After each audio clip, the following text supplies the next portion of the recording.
আল্লাহ নবী মুসা আলাইহিস সালাম নদী পার হয়ে যেতে লাগলেন, পার হয়ে চলেই গেলেন।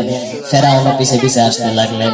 ফেরাউন যখন মধ্য সাগরে চলে আসলেন, আল্লাহ জাল্লা শানহু ওয়া তাআলা সাগরকে অনুমতি দিলেন, ও সাগর একত্রিত হয়ে যাও, আমার দুশমন ফেরাউনকে ধ্বংস করে দাও। যখন ফেরাউন মধ্য সাগরে আসছেন, এমন সময় সাগর একত্রিত হয়ে গেছে, আর ফেরাউন তখন পানি খায়া আল্লাহ জাল্লা শানহু তাকে নাকানি চুবানি খাওয়ায়া পানির মধ্যে শেষ করে দিয়েছেন। আর বনি ইসরাইল ওরকম জালেম শাসকের হাত থেকে মুক্তি পেয়েছেন। সেই দিনটা ছিল আজকের এই দিন আশুরা, মুহররম মাসের 10 তারিখ। এই জন্য ইহুদিরা এই দিনে একটা করে রোজা রাখতেন। বিশ্বনবী যখন মক্কা ছেড়ে মদিনায় গেলেন, দেখতেছেন ইহুদিরা রোজা রাখছেন। ইহুদিদের রোজা রাখার কারণ জানতে চাইলেন, তখন জানতে পারলেন মুসা আলাইহিস সালামের এই ঘটনার কারণে কৃতজ্ঞতা প্রকাশ করে ইহুদিরা একটা রোজা রাখছে। ইহুদিরা একটা রোজা রাখছে। আল্লাহর নবী বলে, মুসা আমার ভাই, সুতরাং আমার হক বেশি, আমিও রোজা রাখবো। কিন্তু যখন জানতে পারলেন ইহুদিরা একটা রোজা রাখছেন, তিনি বললেন, এর পরের বছর যদি আমি হায়াত পাই তাহলে আরো একটা রোজা রাখবো।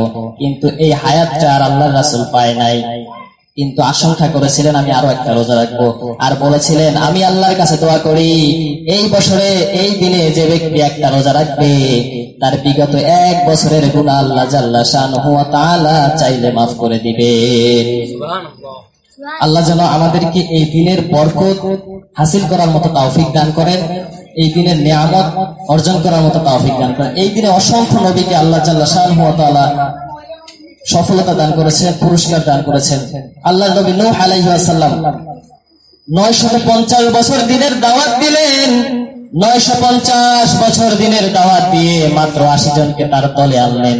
নূহ আলাইহিস সালামের উম্মতের এতটাই খারাপ ছিল, নূহ আলাইহিস সালাম যখন দাওয়াত দিতে যাইতেন, নূহ আলাইহিস সালামের উম্মতেরা কানের মধ্যে হাত রাখতো, কথা শুনতো না। নবী যখন ঘুমাইতো, নূহ আলাইহিস সালামকে চাদর মুড়ি দিয়ে জঙ্গলের মধ্যে ফালাই দিয়ে আসতো, আবার সেখান থেকে উঠে এসে দিনের দাওয়াত দিত। এভাবে 1 নয় 2 নয় 950 বছর দাওয়াত দেওয়ার পর মাত্র 80 জনকে নিজের দলে আনছেন।